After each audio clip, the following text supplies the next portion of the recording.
बच्चों, आज संस्कृत की कक्षा में सभी का स्वागत करती हूँ।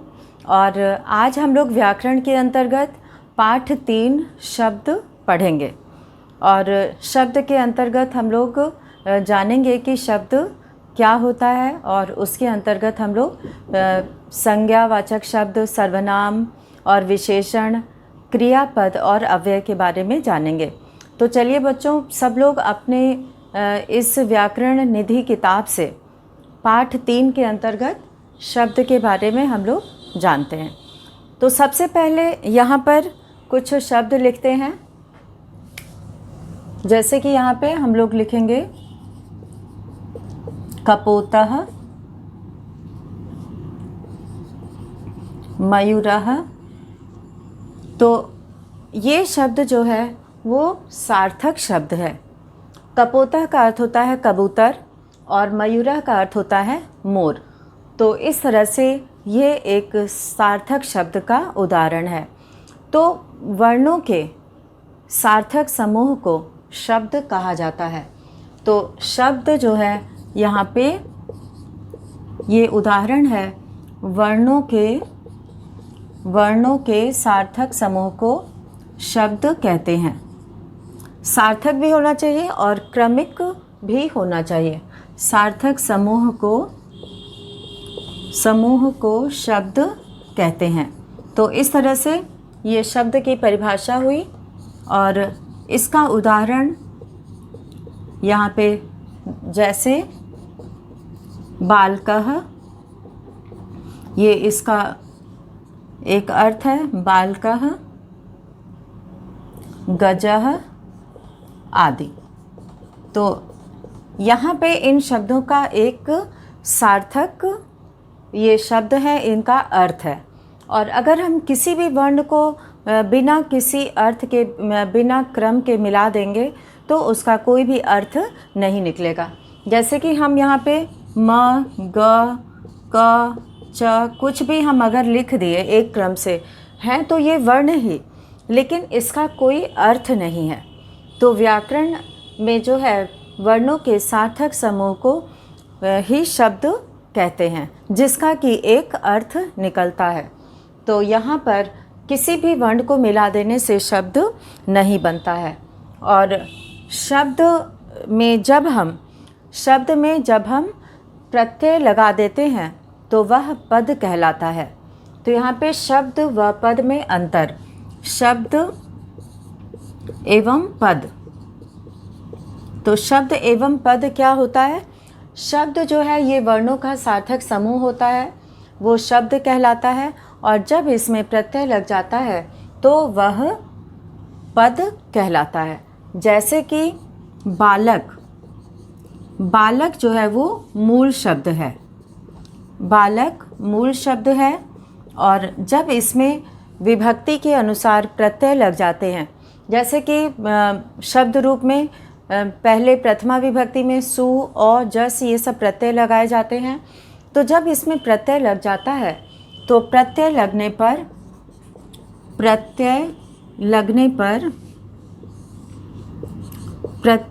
पर यह बालकः बन जाता है। प्रथमा विभक्ति एक वचन में अगर हम सु आदि प्रत्यय लगाते हैं तो बालकः शब्द बन जाता है। बालकः ये तो लगने पर यह बालकः हो जाता है। तो ये इसका रूप बालकः हो जाता है। तो यहाँ पे बालकः जो है वो, ये बालकः शब्द जो है ये पद है, और ये क्या है? बालक ये शब्द है।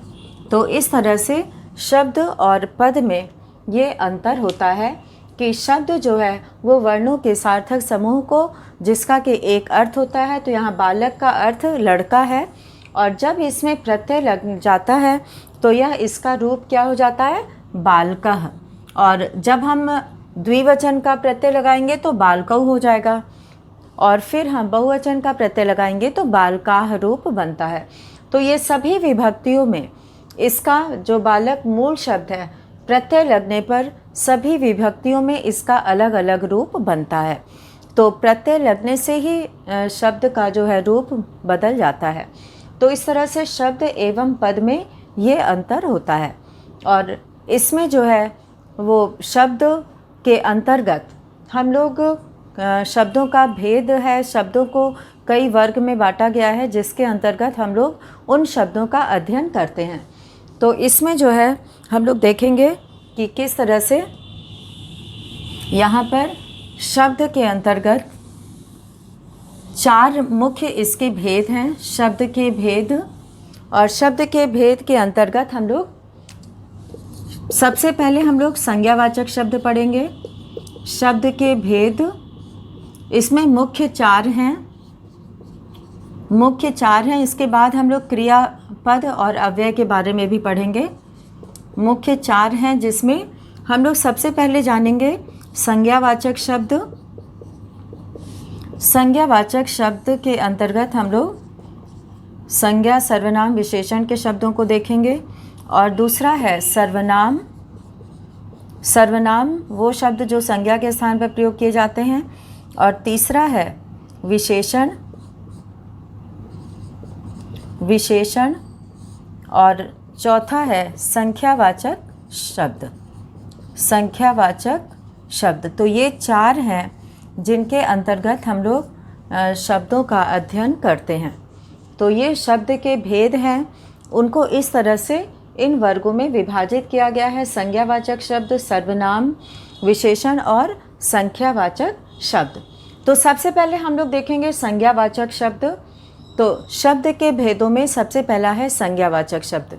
और संज्ञा, जैसा कि नाम को संज्ञा कहते हैं, चाहे वो किसी व्यक्ति, वस्तु, स्थान या भाव का नाम हो, उसे संज्ञा कहते हैं। तो संज्ञा के अंतर्गत हम लोग संज्ञावाचक शब्दों का प्रयोग सीखते हैं। जैसे कि यहाँ पर संज्ञावाचक शब्द ये जो है पुल्लिंग, स्त्रीलिंग में अलग अलग होते हैं। और इसके अंतर्गत शब्द के 3 वचन होते हैं और विभक्तियों में इनका शब्द रूप चलता है।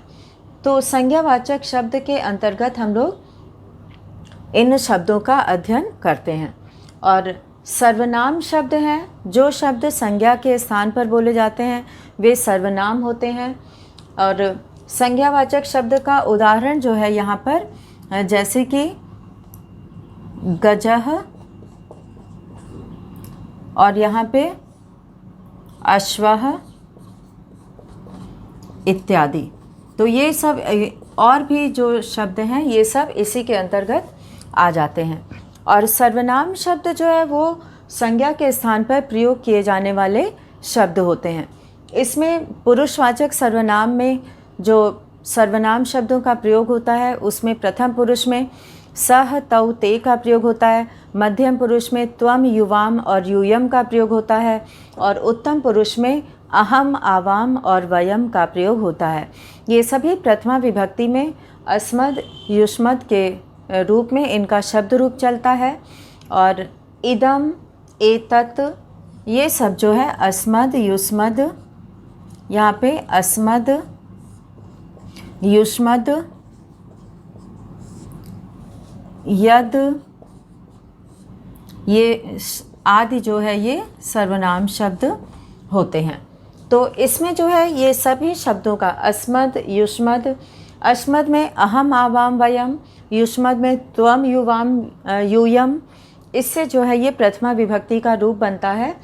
तो यहाँ पर जो है सर्वनाम शब्दों का प्रयोग भी जो है वो तीनों वचनों में और सभी विभक्तियों में होता है। और सर्वनाम शब्द का संबोधन का रूप नहीं बनता है। तो इस तरह से सर्वनाम शब्द जो है वो 7 विभक्तियों में प्रयोग किए जाते हैं और उनका प्रत्यय लगने से अलग अलग रूप बनता है। और इसके बाद हम लोग देखेंगे विशेषण शब्द। विशेषण जो कि जिन शब्दों से विशेषण क्रिया की जिन शब्दों से संज्ञा या सर्वनाम शब्दों की विशेषता का पता चलता है उसे विशेषण कहते हैं।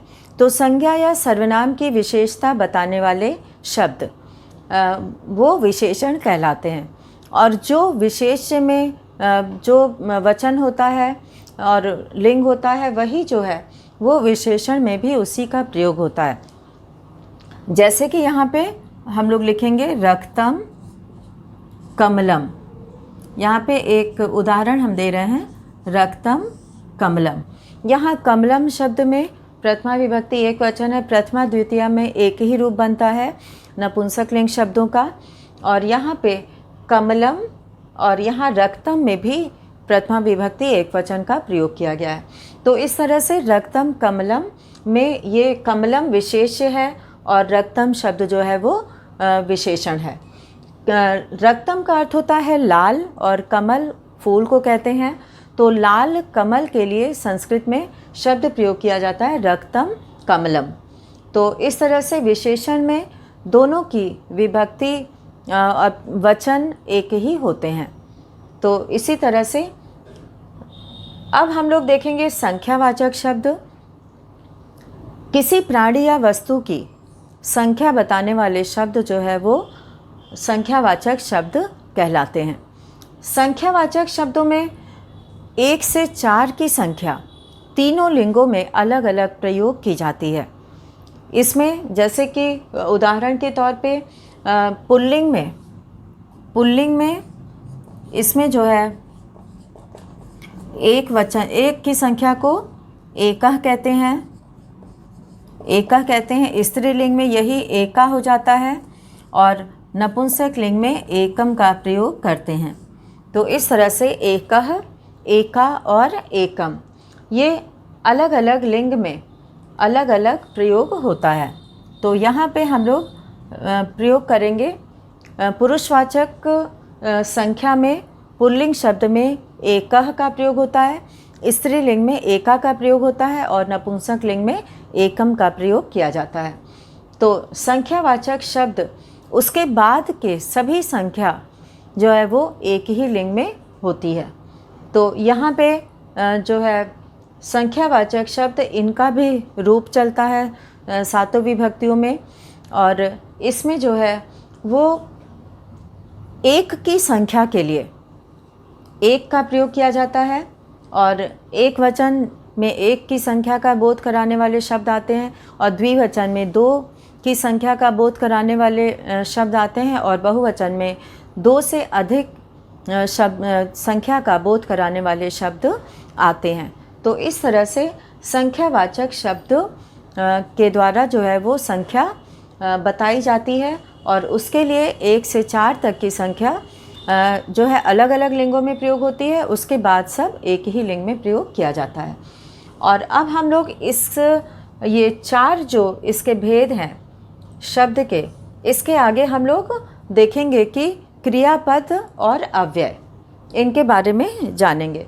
तो अब हम लोग इसके अन्य जो भेद हैं 2, उसमें हम लोग क्रिया और क्रियापद और अव्यय इन 2 के बारे में यहाँ पे हम लोग अन्य भेद लिखेंगे। मुख्य 4 भेद हैं और अन्य भेद के अंतर्गत इसके अंतर्गत हम लोग पहला देखेंगे क्रियापद जिसमें कि धातु आता है और दूसरा हम लोग देखेंगे अव्यय। अव्यय वो जो किसी भी लिंग या वचन के अनुसार बदलते नहीं हैं, तो वो अव्यय कहे जाते हैं। और क्रियापद वो शब्द जिससे किसी कार्य के करने या होने का बोध होता है उसे क्रिया कहते हैं। यहाँ पे क्रिया जो है वो जिससे किसी कार्य के होने या करने का बोध होता है उसे क्रिया कहते हैं। जैसे कि बालकः पठति, यहाँ पे एक उदाहरण दे रहे हैं, बालकः पठति। बालकः का अर्थ होता है लड़का पढ़ता है। तो बालकः पठति में बालकः जो है ये कर्ता है, इसमें प्रथमा विभक्ति एक वचन का प्रयोग किया गया है और पठति शब्द जो है वो क्रिया है। और क्रियापद और यहाँ पे धातु, क्रियापद के बाद ये इसमें जो है वो पठ धातु का प्रयोग हुआ है। पठति शब्द में पठ का अर्थ होता है पढ़ना, तो पठति शब्द में पढ़ का अर्थ है पढ़ना और पठ जो है ये मूल धातु है। तो मूल धातु में प्रत्यय लगने से जो है वो धातु रूप बनता है। तो यहाँ पे क्रियापद वे होते हैं जिसमें मूल शब्द में प्रत्यय लगाकर धातु रूप बनाया जाता है। जैसे कि यहाँ पे पठति शब्द, ये वर्तमान काल के पठ मतलब पढ़ना, और ये मूल धातु है पढ़ना, और ये जो प्रयोग है ये लट लकार वर्तमान काल में किया गया है। तो इसकी पहचान है लट लकार। लट लकार का प्रयोग होता है वर्तमान काल के लिए। जैसे कि हिंदी में काल होता है, वैसे ही संस्कृत में जो है वो लकार का प्रयोग किया जाता है। तो यहाँ पे हम लोग ये बालकः पठति शब्द जो देख रहे हैं, इसमें पठति क्रिया है और यहाँ पे पठ जो है वो मूल धातु है, और इसमें जो है ये वर्तमान काल का रूप है। लट लकार वर्तमान काल के प्रथम पुरुष एक वचन का रूप है ये, और प्रथम पुरुष एक वचन में ती प्रत्यय लगता है, जिससे कि यहाँ पे रूप बनता है पठ मूल शब्द में अगर हम ती प्रत्यय लगाते हैं तो यहाँ पे पठति शब्द बनता है। तो इस तरह से ये क्रियापद हो गया। ये क्रियापद इसलिए कहलाता है क्योंकि ये इसमें मूल धातु में प्रत्यय लगाने से इसका रूप बदल जाता है। तो मूल धातु है यहाँ पठ, और इसमें ती प्रत्यय लगने से यहाँ पे रूप बदल गया है, इसलिए ये क्रियापद कहलाता है। और इसमें भी 3 वचन होते हैं। बालकः पठति ये एक वचन में है, इसलिए इसमें पठति शब्द का प्रयोग हुआ है। अगर हम द्विवचन में रूप बनाएंगे तो इसका रूप बन जाएगा बालकौ पठतः। तो यहाँ पे हम लोग द्विवचन का रूप जो है उसका एक उदाहरण देखेंगे कि बालकः पठति ये एक वचन में हो गया, एक वचन बालकः पठति, और इसमें जो है प्रथम पुरुष में प्रथमा विभक्ति के कर्ता का प्रयोग होता है, चाहे वो सर्वनाम शब्द हो या फिर कोई भी नाम हो। बालकः या राम है, चाहे बालक है, तो उसमें प्रथमा विभक्ति लगने पे बालकः बन जाएगा। राम में अगर प्रथमा विभक्ति का प्रत्यय लगाएंगे तो रामः बन जाएगा। तो रामः पठति, और द्विवचन में इसमें बालकौ द्विवचन का प्रत्यय लग जाता है, बालकौ पठतः हो जाएगा, और बहुवचन में रूप बन जाएगा इसका बालकाः पठन्ति। तो इस तरह से अलग अलग प्रत्यय लगने से अलग अलग रूप बन जाता है, क्रियापद का रूप बदल जाता है। तो यहाँ पर ती प्रत्यय है, यहाँ पे तह है, और यहाँ पे ये अंति प्रत्यय है। तो पठ में अंति प्रत्यय लग जाने पर पठन्ति रूप बन जाता है। और ये जो पठ का यहाँ पर पठ में जो मूल धातु में जो पठ के अंतर्गत ये हलंत लगा रहता है, ये प्रत्यय लगने पर ये हल हट जाता है और उसमें प्रत्यय जुड़ जाता है। तो इस तरह से पठति रूप यहाँ बन गया है, और यहाँ पे बालकौ पठतः रूप बना है, और जब बहुवचन का प्रत्यय लगने से यहाँ पे पठन्ति शब्द बन गया है। और जिस वचन का कर्ता होता है, क्रिया भी उसी वचन की होती है। बालकः शब्द एक वचन का है, बालकः, तो यहाँ पे एक वचन की क्रिया है, और ये प्रथम पुरुष में यहाँ पे प्रयोग दिखाया गया है, प्रथम पुरुष। तो प्रथम पुरुष में बालकः पठति और बालकौ पठतः, बालकाः पठन्ति। और अगर हम इसकी जगह नाम किसी का रख देते हैं तो यहाँ पे अगर हम नाम रखते हैं तो रामः पठति, राम पढ़ता है, रामौ पठतः, दो राम पढ़ते हैं, रामाः पठन्ति, बहुत से राम पढ़ते हैं।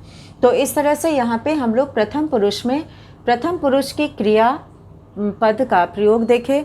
और जब क्रिया में प्रत्यय यहाँ पे धातु में मूल धातु में जब प्रत्यय लग जाता है तो वह क्रियापद धातु रूप के अंतर्गत आ जाता है। तो यहाँ पे हम लोग देखें कि किस प्रकार प्रथम पुरुष एक वचन, द्विवचन और बहुवचन में हम लोग वाक्यों का प्रयोग किए हैं। एक ही वाक्य को एक वचन में, द्विवचन में और बहुवचन में प्रयोग किया गया है। और इसी तरह से बहुत सारे वाक्य बन सकते हैं। इसमें केवल नाम बदलकर और क्रिया का रूप भी मूल शब्द में बालकः पठति और यहाँ पे अगर हम लिखति कर देंगे, लिख धातु, लिख का अर्थ होता है लिखना, यहाँ पे लिख का अर्थ होता है लिखना। ये मूल शब्द है और इसमें भी उसी का प्रत्यय वही प्रयोग होगा जो प्रथम पुरुष एक वचन में लगता है। ती, तह और यहाँ पे अंति, आधा न और त। और लिख मतलब लिखना होता है, पठ मतलब पढ़ना और धाव मतलब दौड़ना। धाव जो है ये मूल शब्द है जिसका अर्थ होता है दौड़ना, लिख मतलब लिखना। तो यहाँ पे हम लोग देखते हैं कि किस तरह से शब्दों को बदलकर हम अलग अलग रूप वाक्य बना लेते हैं।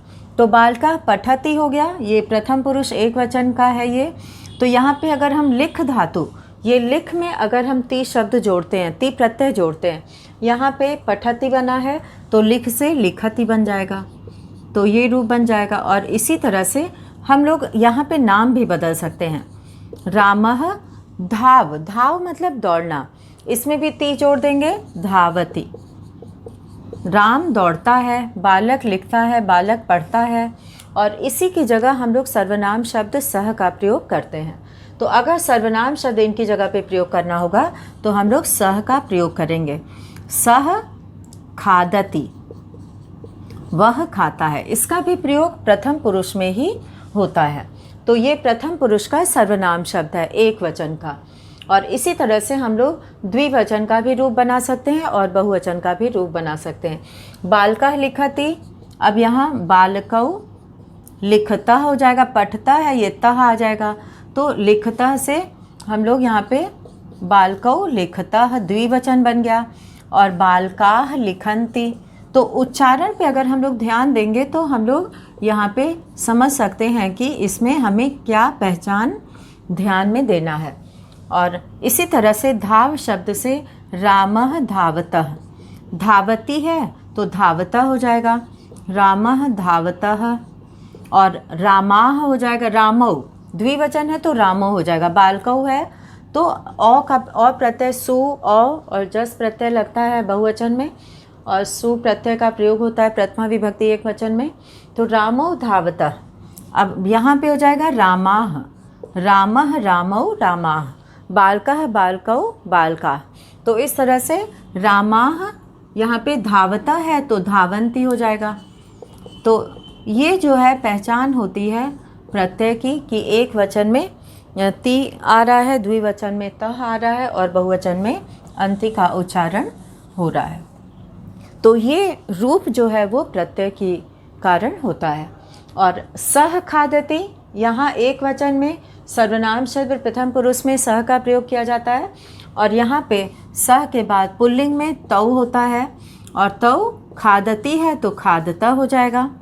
और यहाँ पे ते खादन्ति, वे सब खाते हैं, तो इसका अर्थ ये हो जाएगा ते खादन्ति, ये अर्थ यहाँ नहीं लिखना, ते यहाँ पे केवल खादन्ति, जिसका अर्थ होगा वे सब खाते हैं, ते खादन्ति।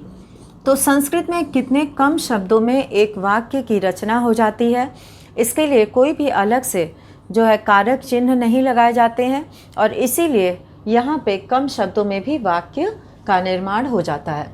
तो सह खादति, पठति, लिखति, धावति, खादति, पठतः, लिखतः, धावतः, खादतः। और बहुवचन में पठन्ति, लिखन्ति, धावन्ति, खादन्ति।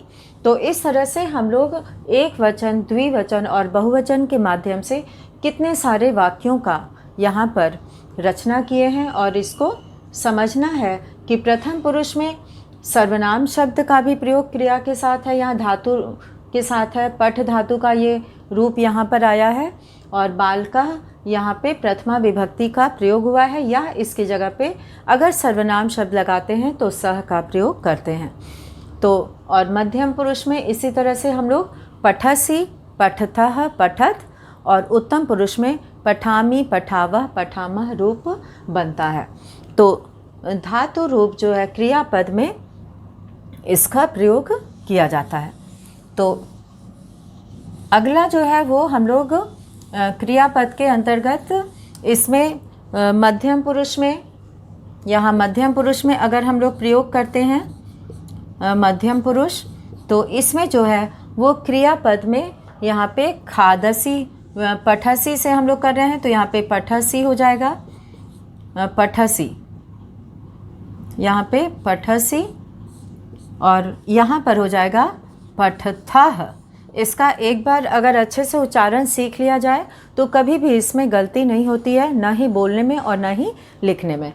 तो यहाँ हम लोग पठसी का प्रयोग किए हैं मध्यम पुरुष में, एक वचन में पठसी का पठती, और यहाँ पे पठसी, यहाँ पठथः और यहाँ पठत हो जाता है। और इसमें जो है हम लोग पठसी के साथ यहाँ त्वम सर्वनाम शब्द का प्रयोग करते हैं। तो यहाँ पे या तो हम बालकः लिखें, या तो बालकः पठसी त्वम पठसी, एक वचन में ही जो है वो प्रथमा विभक्ति का प्रथम पुरुष में ही प्रयोग होता है। मध्यम पुरुष में केवल त्वम का प्रयोग होगा, और इसमें स्त्रीलिंग और पुल्लिंग जो क्रिया होती है, इसमें स्त्रीलिंग या पुल्लिंग दोनों में ही इसका प्रयोग होता है, चाहे वो स्त्रीलिंग हो चाहे पुल्लिंग हो। बालकः पठति, बालिका पठति, दोनों में ही पठति ही लिखेंगे। स्त्रीलिंग के लिए अलग से कोई क्रियापद नहीं होता है। तो यहाँ पर पठति है, बालकः पठति, बालिका पठति, रमा पठति, लता पठति। तो इस तरह से अलग अलग शब्द हम लोग प्रयोग करते हैं। और मध्यम पुरुष और उत्तम पुरुष में, मध्यम पुरुष केवल श्रोता के लिए जो त्वम का प्रयोग करते हैं, तुम दोनों, तुम सब, इसके लिए जिसका प्रयोग किया जाता है उसमें जो है पठसी, पठथः और पठत का प्रयोग करते हैं। तो यहाँ पे त्वम पठसी, तुम पढ़ते हो, और युवाम, यहाँ पे द्विवचन में युवाम पठतः, तुम दोनों पढ़ते हो। और यहाँ पे सर्वनाम शब्द आ जाएगा यूयम, यूयम पठत, यहाँ पे विसर्ग लगा है पठत में, पठथः, इसका उच्चारण करेंगे पठथः, और यहाँ पे उच्चारण करेंगे पठथ। तो इस तरह से मध्यम पुरुष में ये श्रोता के लिए, अर्थात जो सामने प्रत्यक्ष रूप से हमारे है, उसके लिए त्वम, और युवाम तुम दोनों के लिए, और तुम सब के लिए। एक वचन तुम के लिए और द्विवचन तुम दोनों के लिए और बहुवचन तुम सब के लिए प्रयोग किया जाता है। और इसी तरह से यहाँ पे प्रत्यय लगने से यहाँ पठसी रूप बना है, यहाँ पठथा बना है, वहाँ पे पठत रूप बना है। और उत्तम पुरुष में यहाँ पे नाम का प्रयोग नहीं करेंगे, इसका प्रयोग केवल प्रथम पुरुष में ही होगा। और अब यहाँ पे हम लोग मध्यम पुरुष का देखते हैं, पठामी, आमी उच्चारण आ रहा है, आमी पठावह, यहाँ पे आमी आवह आमह, ये अंतिम उच्चारण इसमें होता है। पठामी पठावह आवह आमह पठामह, तो ये जो है ये बहुवचन का रूप है। यहाँ पे पठामी पठावह पठामह। तो इस तरह से यहाँ पे उत्तम पुरुष में जो उत्तम पुरुष का सर्वनाम शब्द होता है, जो स्वयं के लिए प्रयोग किया जाता है, उसे हम लोग प्रयोग करते हैं। अहम, मैं पढ़ता हूँ, आवाम, हम दोनों पढ़ते हैं, और वयम, हम सब पढ़ते हैं।